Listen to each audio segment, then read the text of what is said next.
For 12 years, the ranch had known only one human voice, and even that was rarely used. The lonely rancher, known to the nearby town simply as Holly, rose before dawn each morning, not because he needed to, but because sleep never stayed long. The bed in the master bedroom was too wide, too empty, and every creak of the old house reminded him of the life that had once filled it. Silence, heavy and familiar, greeted him like an unwanted companion. 12 years earlier, Holly had been a different man. Back then, laughter echoed through the ranch house. His wife, Anna, had filled the rooms with warmth, humming while she cooked, teasing him for tracking dirt across the floor. She had been pregnant when she died 7 months along, and the loss of both her and the child struck Holly with a cruelty he never learned how to name. One rainy evening, a slick road, a truck that never slowed down enough. In a single phone call from the sheriff, his world collapsed. After the funeral, people came with casseroles and hollow words. They told him time would heal. They told him he was strong. None of them stayed long enough to hear the quiet screaming that followed when the house emptied again. Holly stopped going into town. He sold off most of the livestock, keeping only the horses and cattle he could manage alone. Conversations became transactions. Smiles became unnecessary. The ranch became both his refuge and his prison. Miles of open land surrounded him, but emotionally, he lived in a space no wider than his grief. Every fence post he repaired, every horse he brushed, was done in silence. The animals didn't ask questions. They didn't expect him to explain why he still kept Anna's mug on the kitchen shelf or why he never opened the nursery room at the end of the hall. The town noticed his withdrawal. Children whispered stories about the mountain ghost. Adults called him unfriendly, dangerous, or broken. None of them knew how carefully he avoided mirrors or how the sound of a woman laughing heard once from a passing truck radio had nearly brought him to his knees. Holly wasn't angry at the world. He was afraid of feeling anything at all. Each year passed the same way. Birthdays went unmarked. Holidays arrived and left unnoticed. On the anniversary of the accident, Holly rode out to the far edge of the property and stayed there until night fell, letting the wind numb his thoughts. He had learned that survival didn't require hope-only routine. Yet even in his isolation, something inside him remained quietly restless. He noticed things he pretended not to care about. A child's abandoned shoe near the town dump, the way families clustered together at the feed store, the laughter that drifted from a neighbor's porch on summer evenings. He told himself he didn't miss those things. Wanting them hurt too much. Holly believed his life was finished in every way that mattered. The ranch would outlast him. The land didn't need love, just work. And work, at least, didn't leave. What Holly didn't know, as he locked the barn that evening and turned toward the house once more, was that the silence he'd lived with for 12 years was already beginning to crack. Not by choice, not by intention, but by a single moment of distraction that would pull him unwillingly back into the world he thought he had buried. Holly hadn't planned on leaving the ranch that day. The morning began like every other coffee gone cold on the counter, boots pulled on without thinking, the slow rhythm of chores grounding him in familiar motions. He would have stayed there, wrapped in routine and isolation, if not for a broken fence line on the south pasture and a tractor part he didn't have. Normally, he would have made do. But winter was coming early, and the cattle wouldn't wait on pride. By late afternoon, Holly found himself driving the long dirt road toward town, dust trailing behind his truck like a warning sign. The county fairgrounds sat just beyond the feed store, crowded in a way that already set his nerves on edge. He considered turning around twice. Crowds made him feel exposed, like grief could be seen clinging to him the way dust clung to his clothes. The auction was already underway when he arrived. Metal chairs scraped against concrete. Voices overlapped. A fast-talking auctioneer rattled off numbers like they were meaningless. Holly stood near the back, hands shoved into his jacket pockets, eyes scanning the lots. He was there for one thing only, a used truck bed or storage trailer, something cheap and functional. He didn't ask questions. He never did. A neighbor he barely knew nodded at him. Someone clapped him on the shoulder. Hawley stiffened but said nothing. He hated how familiar faces still felt like strangers. As the auction rolled on, items blurred together: farm tools, machinery, repossessed equipment. Hale's attention drifted. His thoughts wandered to the fence he still had to fix before dark, to the barn light he'd forgotten to replace, to the house that would be waiting in silence when he returned. Then the auctioneer's voice changed, slower, heavier. Next lot. Final transfer. Court approved. No refunds. Hawley barely registered the words. Someone behind him muttered, "Poor souls." Hawley leaned forward, squinting at the paperwork posted on a board too far away to read clearly. He thought he heard something about property responsibility, temporary placement, outstanding debt. He assumed it was land or livestock, or some bureaucratic mess he didn't care about. The bidding started low. A few hands went up. Hawley didn't move until the auctioneer called out a number that sounded wrong. Too high. Hawley frowned, lifting his hand slightly, more reflex than intention, as if to signal confusion. The gavel slammed down. Sold! Applause scattered through the crowd. Someone whistled. Hawley froze. The auctioneer pointed straight at him. "Winning bidder, sir. You'll need to see the clerk immediately."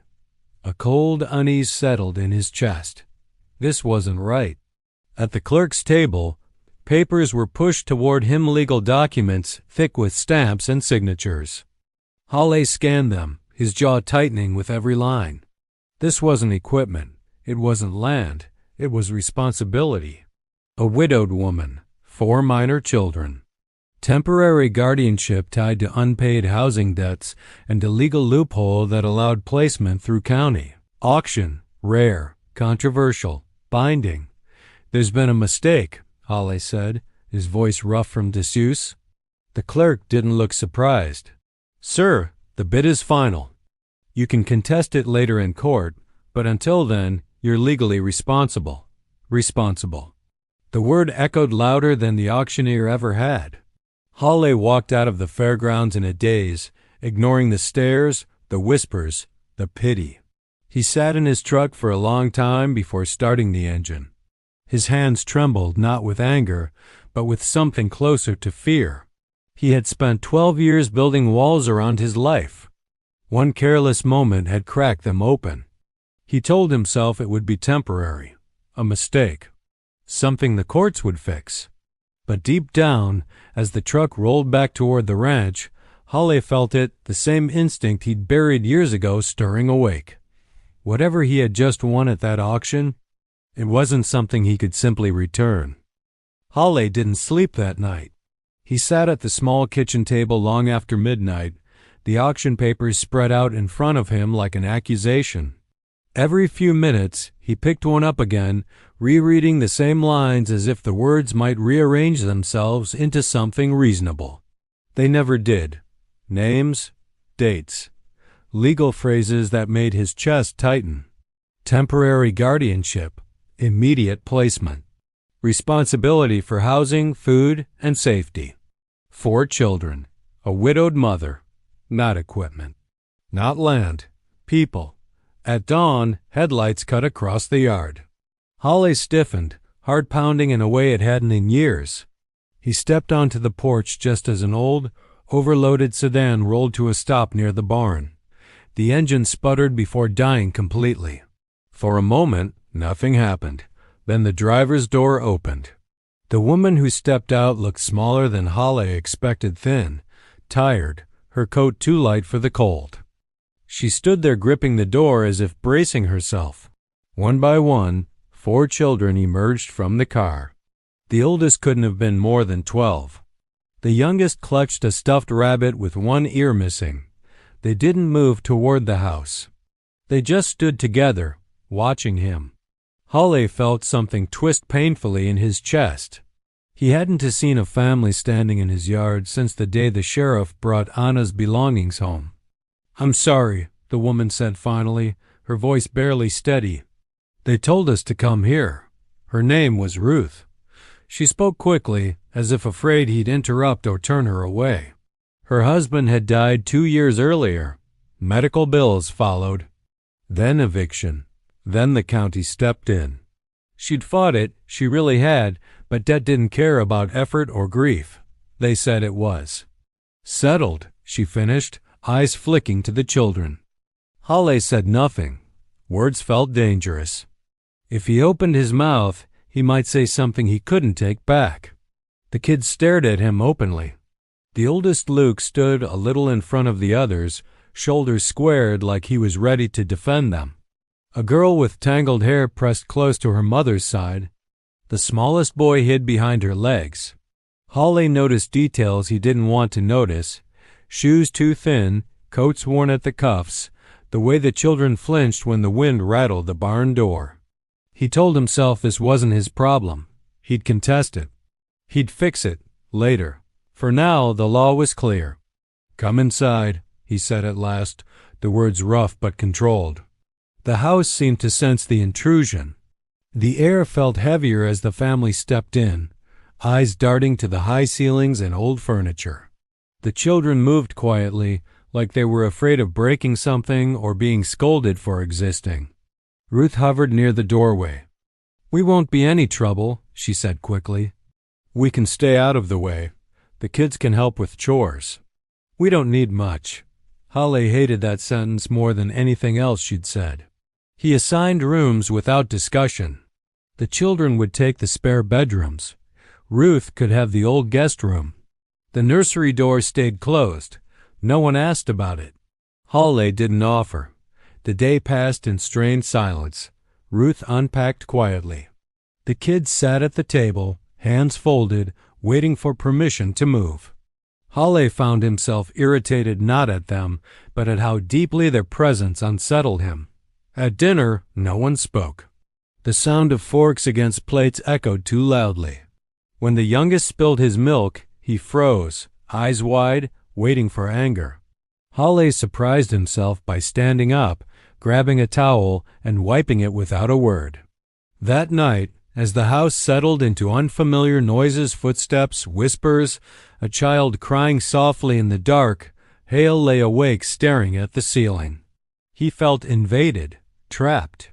And yet, beneath the fear and resistance, something else stirred, something he'd sworn never to touch again. This wasn't what he'd bid on. But the truth pressed in on him, heavy and unavoidable.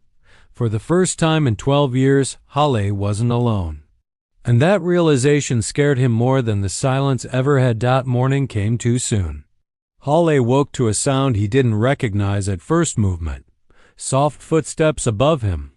A floorboard creaking in a way it hadn't for over a decade. For a moment, panic surged through him before memory caught up. He sat on the edge of the bed, rubbing his face, reminding himself that the house wasn't empty anymore. That thought landed with equal parts disbelief and dread. When he stepped into the kitchen, the smell of coffee stopped him cold. Ruth stood at the counter, her back stiff, as if expecting to be scolded. She'd found the old percolator and cleaned it before using it. The children sat at the table, hands folded again, eyes flicking up at every sound he made. It was like watching animals that had learned the cost of being noticed. "I hope that's okay," Ruth said quickly. "I didn't use much," Holly nodded, unsure how to respond. He poured himself a cup and drank it standing up. The silence pressed in, awkward and heavy, broken only by the scrape of a chair as Luke stood. "I can help," the boy said. "With the animals or fences. I've done work before." Holly studied him, too serious, too guarded. "School?" Luke hesitated. "We haven't been lately." That settled something Holly hadn't realized he was wrestling with. "You'll start again Monday," he said. "All of you." The younger kids looked startled, like the idea of school belonged to another life. The day unfolded stiffly. Holly set rules without meaning to sound harsh. Stay away from the south pasture. Don't enter the locked room at the end of the hall. Ask before leaving the property." Ruth listened carefully, nodding, absorbing every word like instructions she couldn't afford to forget.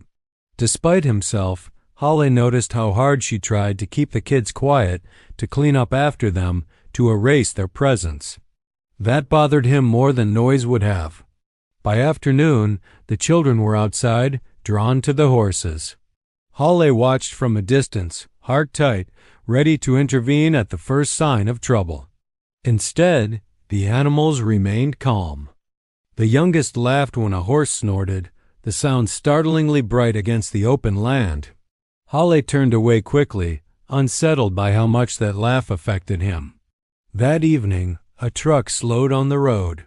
Holly felt his shoulders tense.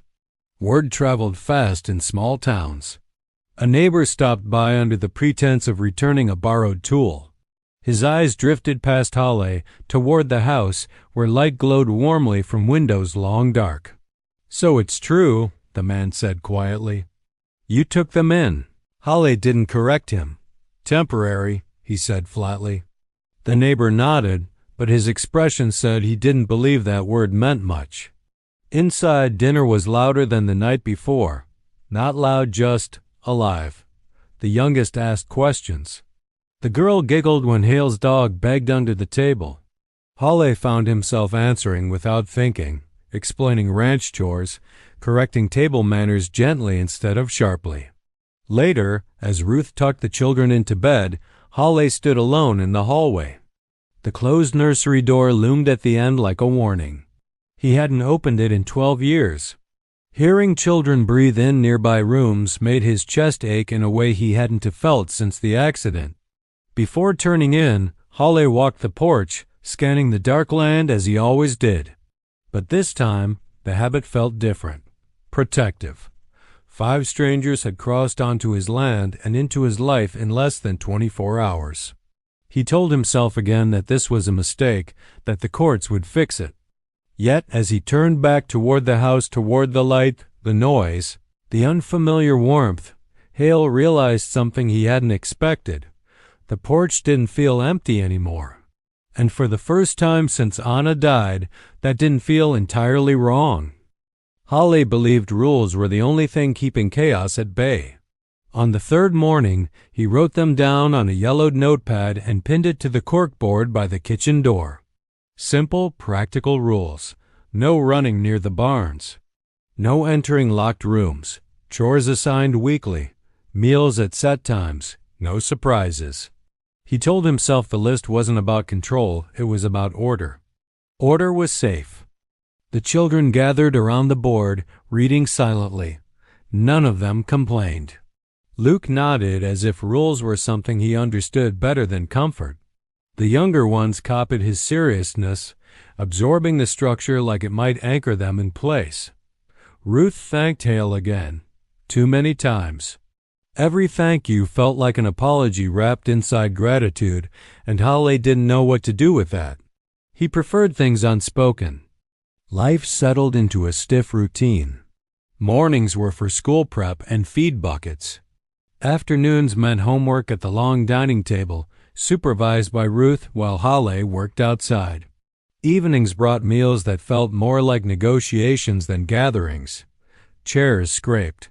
Plates were passed carefully. No one reached before asking. At first, Holly ate quickly and left as soon as he finished. Sitting there, surrounded by small noises, chewing, whispering, the clink of cutlery made his chest feel too tight. But each night, he lingered a little longer. Not because he wanted to, he told himself, but because leaving felt noticeable. The walls he built over 12 years didn't come down easily. He flinched at sudden sounds. When the youngest cried from a nightmare one night, Holly froze in the hallway, unsure whether stepping in would make things worse. Ruth handled it, her voice low and soothing. Holly stood there longer than necessary, listening until the crying stopped. There were moments of tension. Luke challenged a chore assignment, insisting he could handle more. Holly snapped back without thinking. The look on the boy's face, defensive, wounded, far too familiar, made Holly regret his tone immediately, though he didn't apologize. Not yet. The children learned his moods quickly. They learned when to ask questions and when to stay silent. Holly hated that most of all. He hadn't meant to become someone they needed to read so carefully. One evening, Ruth cooked a meal that filled the house with a smell Holly hadn't realized he missed: bread, warm and comforting. Without asking, she set an extra place for him when he hesitated at the doorway. The children waited. Holly sat. Conversation came in fragments, school stories. A joke that fell flat but earned a small smile anyway. The girl Mia asked Holly how long he'd lived on the ranch. He answered truthfully, leaving out the parts that hurt. Ruth noticed, but didn't press. After dinner, Holly found Luke fixing a loose board on the porch without being asked. Holly handed him the right tool. They worked side by side in silence, the kind that didn't feel empty. Later that night, Holly stood alone in the kitchen, staring at the rule list. It was already smudged with fingerprints. He considered taking it down. Instead, he added one more line at the bottom. No one eats alone. He told himself it was practical. Easier to keep track of people that way. But as he turned out the light and headed upstairs, the truth followed him quietly. The walls were still there. They were just starting to crack. Change didn't arrive all at once. It came in small, almost invisible ways, sounds Holly hadn't heard in years, traces of life he kept noticing despite himself.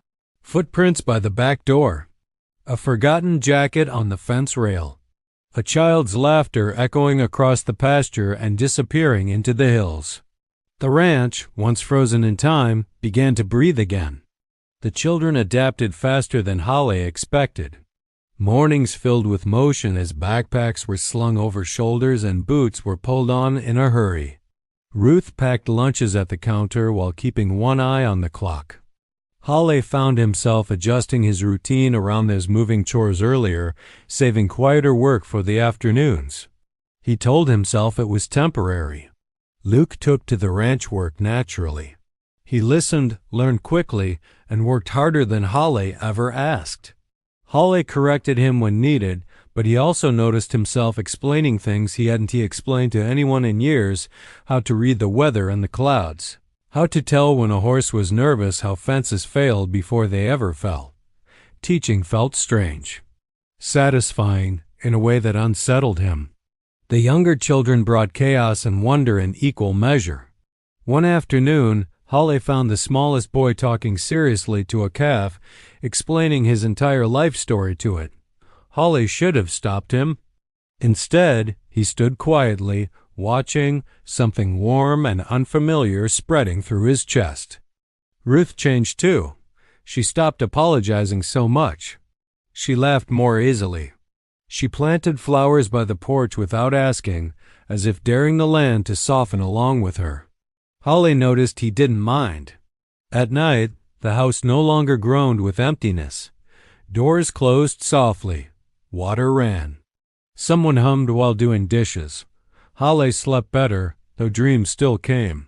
When he woke from them, heart racing, he didn't lie there alone anymore. He listened to the steady sounds of life around him until the fear loosened its grip. Then came the storm.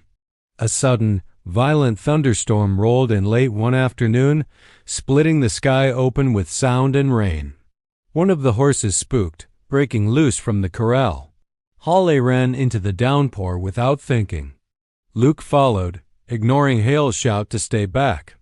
They worked together, soaked and breathless, finally cornering the horse against the wind. When it was over, Luke was shaking not from cold, but fear.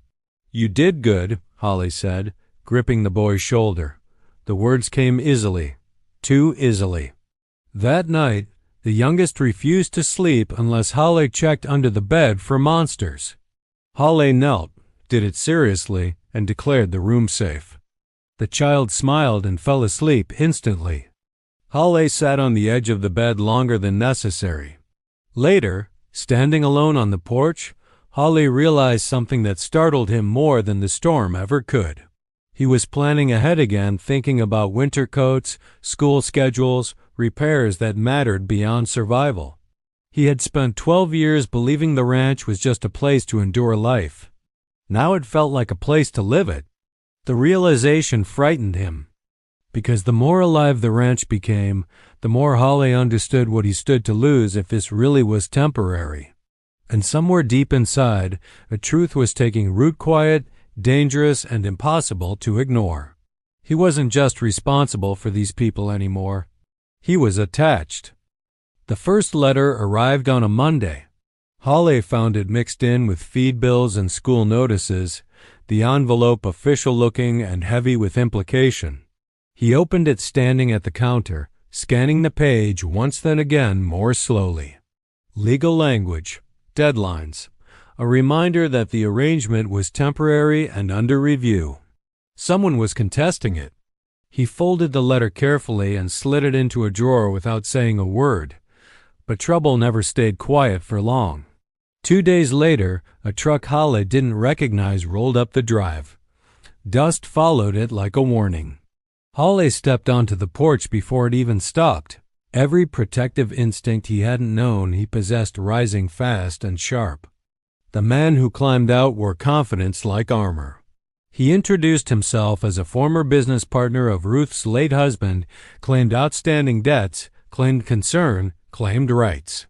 His eyes slid past Holly, toward the house, where the children's shadows moved behind the curtains. "They don't belong here," the man said lightly. "This is all a mistake." The word hit Holly harder than it should have. Ruth appeared in the doorway, face draining of color when she saw the man. Her hands trembled, though she kept her voice steady. She explained again that everything was being handled by the county, that the children were safe, that she wouldn't be intimidated. The man smiled. "We'll see what the court says." That night, Ruth finally told Holly the part she'd been shielding him from. About pressure to sign documents she didn't understand. About threats disguised as help. About how close she'd come to losing the children entirely. Holly listened, fists clenched, rage simmering beneath the surface. He hated that she'd carried it alone. Hated that someone thought these kids were leverage instead of lives. The tension seeped into the house.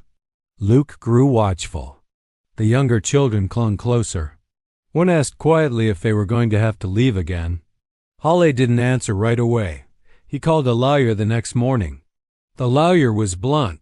Holly could walk away, contest the auction, and the responsibility cleanly. It would cost less, hurt less. Holly stared out the window at the pasture where the children played, their laughter faint but real. 12 years ago, he'd lost everything without a choice. This time, he had one. When the man returned, pushing harder, Holly met him at the gate. His voice was calm, controlled, unyielding. "These kids aren't bargaining chips," Holly said. "And they're not going anywhere," the man sneered. "You think you can just decide that?" Holly didn't raise his voice. Yes. Word spread quickly through town. Some people were surprised. Others weren't. The lonely rancher was no longer invisible. He was standing in the middle of something messy and human. That night, Holly found the children already asleep. He stood in the hallway, listening to their breathing, feeling the weight of what he was choosing settle onto his shoulders. Trouble from the past had come knocking. And Holly had answered not as a man protecting his land, but as someone protecting his family. Whether the law agreed or not, one thing was already clear to him. Walking away was no longer an option. The court date loomed like a shadow over the ranch. Letters arrived weekly now, each stamped and signed, each reminding Holly that nothing was permanent yet. The lawyer explained the options again, carefully, as if Holly might suddenly forget them. He could step back. He could claim confusion, procedural error, emotional distress. The responsibility would be reassigned. The system would move on. So would everyone else. Holly nodded through the explanations, but his mind was elsewhere on Mia's upcoming school play on the youngest's insistence that the calf needed a name. on Luke's quiet pride when Holly trusted him with the truck keys for the first time. These weren't details you could file away and forget. They had weight. Ruth tried to give Holly space. Too much space. She cooked, cleaned, helped the kids with school, and avoided talking about the future unless Holly brought it up. One night, as they washed dishes side by side, she finally spoke. "You don't owe us anything," she said softly. "I know this wasn't what you wanted." Holly watched the water run over his hands. "I know," she hesitated. "If you decide to walk away, I'll understand." That was the moment Holly realized how deeply the choice already belonged to him. No one was forcing him anymore, not the auction, not the court, not the past. Him. The night before the hearing, Holly walked the property line alone, just as he had every year on the anniversary of Anna's death. The wind was sharp, the sky clear. For the first time, the memory didn't crush him. It followed him quietly, like something sad but sacred. He spoke out loud to Anna, to the child he'd never held, to the life that had ended too soon. He told them he was afraid. He told them he was tired of surviving. Back at the house, lights glowed warmly in every window. Inside, the children slept, tangled in blankets, secure in a way they hadn't been before. Holly stood there a long time, hand on the doorframe. In the courtroom, the next day, the judge reviewed the case dispassionately. Procedures, precedents, options. When it was Hale's turn to speak, the room went still. He could feel the eyes on him, the lawyers, Ruth's, the man who wanted control back. He thought of the auctioneer's gavel. The word mistake. "This didn't start as a choice," Holly said. "But it is one now." He stated his intention clearly. To continue guardianship, to provide stability, to take responsibility fully and willingly. Ruth covered her mouth, tears spilling over. Luke's shoulders sagged with relief. The younger children didn't understand the words, only the feeling, and that was enough. The judge nodded slowly. "Then let the record show," she said. "This is no longer an error of process. It is an act of commitment." As Holly left the courtroom, the weight he'd carried for 12 years finally shifted. It didn't disappear, but it changed. The auction had given him an opening. The choice had given him a future.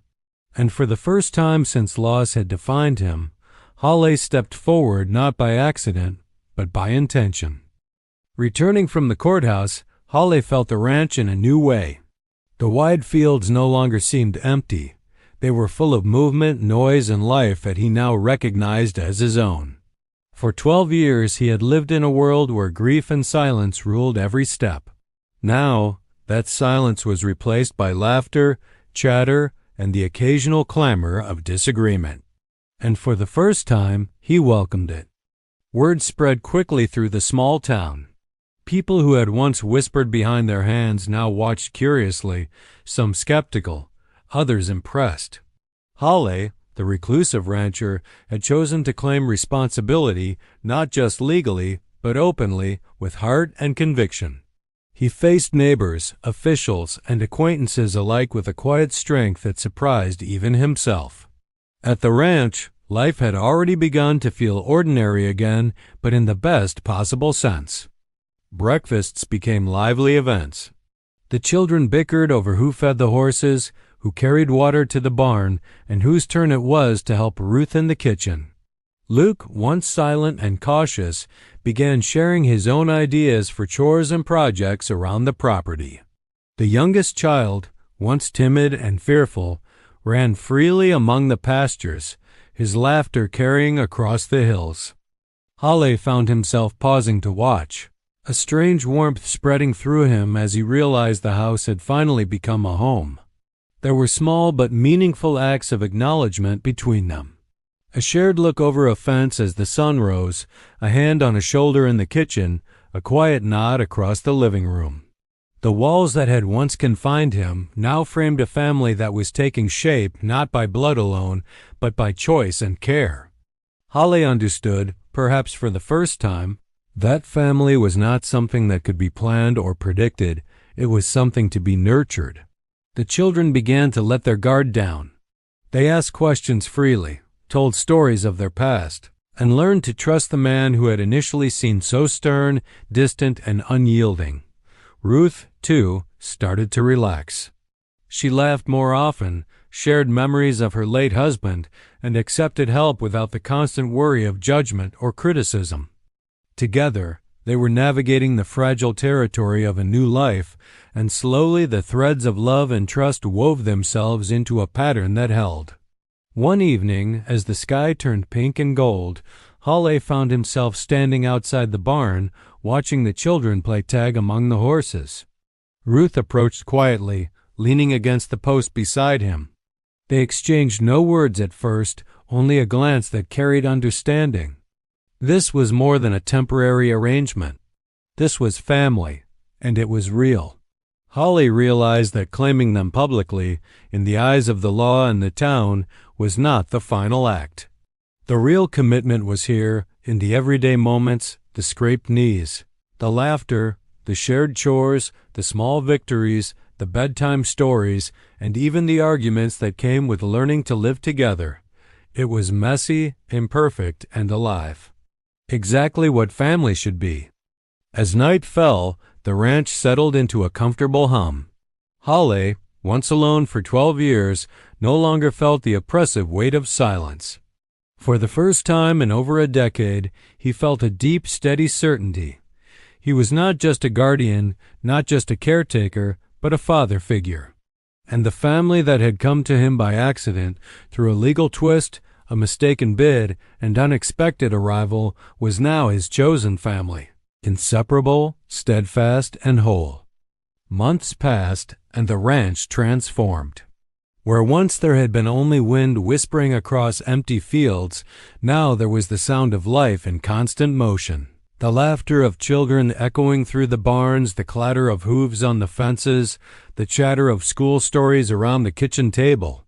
The ranch was no longer a silent refuge for a grieving man. It had become a home, alive and breathing, filled with warmth and chaos that Halle had long thought impossible to endure. Hale's routine had changed entirely. He still rose before dawn, but now the mornings were full of voices and small demands. The youngest tugged at his sleeve for help with a chore. Mia complained loudly when he moved too slowly. Luke needed guidance with the machinery Halle had once considered too dangerous for a child. Instead of irritation, Halle felt purpose. The work was harder, messier, and infinitely more meaningful.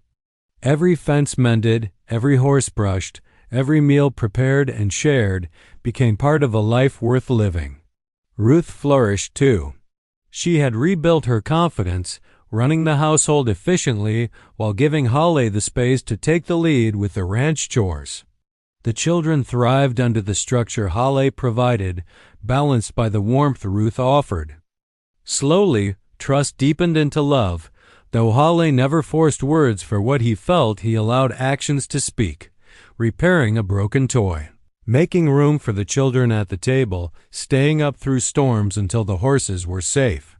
The local town, which had once regarded Halle as the lonely, cold recluse, began to see him differently. Neighbors stopped by more often, drawn by curiosity at first, then by the obvious bonds he had forged. Hale's home was no longer off-limits. It had become a place of refuge for more than just the family he had accidentally adopted. Through quiet acts and steadfast presence, he had earned a reputation not as a man who lived alone, but as one who cared fiercely for those under his roof. The children's laughter, once hesitant and guarded, became a familiar melody on the ranch. They learned to ride, to care for animals, and to work the land, but they also learned the language of trust and love in a home that had once only known absence. Luke took pride in responsibility. Mia showed curiosity and courage, and the youngest two found safety in knowing someone would always be there to catch them when they fell figuratively and literally. The house was no longer a shelter from grief. It had become a sanctuary of life. Halle himself changed in ways he hadn't anticipated. He was no longer a man merely surviving, weighed down by past losses and solitude. He laughed, often quietly and reluctantly at first, but with increasing ease. He shared meals, arguments, and celebrations. He celebrated birthdays, helped with school projects, and even allowed himself to imagine a future that extended beyond his own grief. Slowly, the ranch ceased to be a prison and became a canvas upon which life painted itself in vibrant colors. One evening, as the sun dipped behind the hills, Holly stood on the porch, watching the children run through the pastures, Ruth tending to the garden, the horses grazing peacefully nearby. The wind carried the scent of earth, hay, and faint laughter. For the first time in over a decade, Holly felt complete not because the past had been erased, but because he had allowed himself to embrace the present and the unexpected family that had come into his life. The ranch, once a monument to isolation and sorrow, was now full of sound, warmth, and purpose. Hale's heart, long closed to love, had reopened to the chaos and beauty of life. What began as a mistake at an auction had become the greatest blessing he could have imagined, a family of 5, thriving, loved, and irrevocably his. The lonely rancher was no longer alone. He had found a family, a home, and a reason to live fully again.